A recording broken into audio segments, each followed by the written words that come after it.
राजा शल्य कहते हैं कर्ण को, एक समय की बात है, एक राज्य के अंदर एक धनी सेठ रहता था, संपन्न वैश्य रहता था। पहले 4 गोत्र थे, ब्राह्मण, क्षत्रिय, वैश्य और शूद्र। तो एक संपन्न वैश्य रहता था, काफी धन था उसके पास में। तो उस धनी सेठ के बच्चे भी थे, तो उसके यहां एक कोवा रहता था, मारवाड़ी में कहते हैं कागलो। वो उस कोवे को जूठा भोजन, दही, दूध, जो भी बचता वो कोवे को दे देते थे। कोवा खा करके मोटा ताजा हो गया। कोवा जूठा भोजन करके, दूध है, दही है, भोजन है विभिन्न प्रकार का, मोटा हो गया। तो वो अन्य कोवों को भी मतलब क्या है, नीचा दिखाने लगा। ऐसा करके करके एक बार लंबी उड़ान भरने वाले मानसरोवर के हंस आए।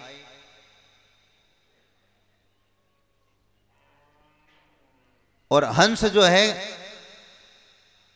पूरे समुद्र पर मतलब क्या है, उड़ान भर लेते हैं। वैसे एक हंसों की एक टोली आई।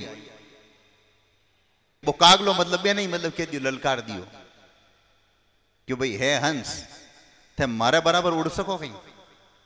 बट इन कागला की भी टोली, हंसा की भी टोली। एक हंस हो जो क्यों भाई देख कोवे।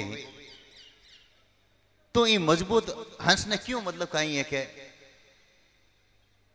छेड़े, यानी क्यों चैलेंज कर रही है, क्यों नहीं नहीं, बस था के मानो कोई भी हंस के माने एड़ो हंस है कि जो मारे बराबर उड़ान भर सके। काफी मतलब कहीं एक उकसायो उकसायो जन एक हंस क्यों भाई, चलो कोई बात को नहीं। जब वो कागलो जो सांटा मतलब झूठो खाकार मोटो ताजो योड़ो कि भाई किसी उड़ान भरो। हंस क्यों भाई, मैंने तुम्हारी सिंपल उड़ान ही भरूं, वो क्यों माखन 100 तरह की उड़ान है। हंस क्यों भी थाकन किसी उड़ान है कि मैं मतलब कहीं हवामान सीधो भी चाल सकूं उड़तो, और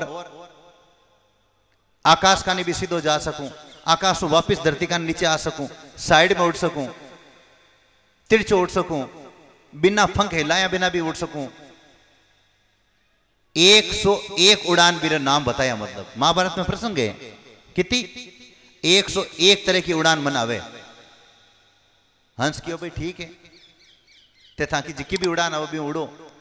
अब कागलो कणी तो किसी उड़ान उड़े, कणी किसी उड़ान उड़े, कणी किसी उड़ान उड़े, यान करता करता वो हंस हो जी को बिन होड़े से एक समुद्र का नहीं ले गयो।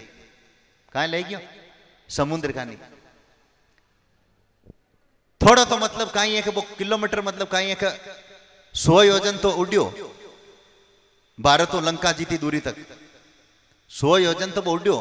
क्या कागलो थाकन लगो, पसीनो आवनी चालू हुई। हंस तो मतलब कहीं पानी के मायने भी रहे। हंस ने बिल्कुल थकावट को नहीं। कागला लागन लाग्यो का मतलब कहीं है कि अब पंख धीरे धीरे धीमा पड़न लागा। जन हंस क्यों भाई काई बात है, पसीनो घणो आ रही है, तो क्यों नहीं मैं 101 तरह की उड़ान भरूं रही हूं बढ़ू। अब हंस मतलब वो कागलो जी को मतलब कहीं है कि शर्मिंदा होई गो, शर्मिंदा होई गो। अब मतलब कहीं है कि चारों में देखे तो मतलब समुद्र के मायने टापू नहीं, पेड़ नहीं, रुके तो कट आराम करे। वासा ज्ञान करता करता मतलब कहीं इतो था गयो कि थोड़ी थोड़ी देर के मायने भी वो समुद्र के पानी ऊपर पंजा टच हुआ। इतो थाक चुक्यो, मिठा पड़ी की कि अब समुद्र के मायने पड़ा मायने मरनो पड़ी।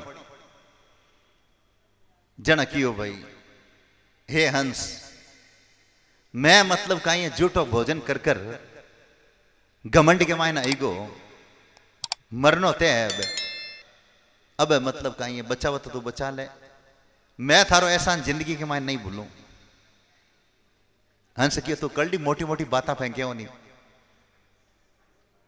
जन क्यों भाई मैं मतलब झूठो भोजन खाड़ो मारमान यान की बुद्धि आएगी यान कर मैं तन चैलेंज कर दियो अब मतलब इतनी बात है चारों मेर कटे कोई टापू नहीं है और पानी में पड़ मर जाऊं और आप हे हंस मैं जिंदगी भर ऋणी रहूं मन बचाओ जी की बात करो। हंस ने दया आई, हंस दयालु हो, सब पर दया करे। वाह, हंस मतलब कहीं है कि जो ही वो मतलब कागलो बार बार पानी के मान टच हुए हो, कहीं पंख कहीं पंजा। अब देखियो मतलब उड़ने की शक्ति नहीं है और समुद्र के मायने में लगभग गिरी गयो, मतलब पानी के माथे उड़ने की क्षमता कौन रही। तो हंस पानी के मायने आपरो पीठ माथे बिठार और वापिस बित्ती की बुत्ती दूरी तय कर परो। जट शर्त लगी चैलेंज करियो बी जगह उतार दियो बी कौवा ने और कवो कियो कि मैं कवो हूं, मां को काव है कि काव काव करनो। मैं जिंदगी में ही मतलब कहीं ध्यान में रखूं कि बड़ी बड़ी बात नहीं करनी चाहिए। हंस आपको कर्तव्य निभायो और क्यों जीवन के मायने कहीं किन्हीं चैलेंज नहीं करनो शक्ति है तो अच्छी बात है। राजा शल्य कहते हैं, हे कर्ण, मैं ये शिक्षा दे रहा हूं कि जो बुद्धिमान लोग होते हैं, समर्थ लोग होते हैं, वो बड़ी बड़ी बातें नहीं करते हैं। कहानी को सार देख जो आप, जो ज्ञानी जन होते हैं, जो समर्थ होते हैं, जिनके पास में पावर होता है, वे कदम मोटी मोटी कौन फेंक्या करे। जो व्यक्ति दमदार होगा, ज्ञानी जन होगा, वो कभी बड़ी बड़ी बातें नहीं करेगा। वो समय समय पर आपको सहयोग देकर के आदर्श स्थापित करेगा। यह इस कहानी का सार है।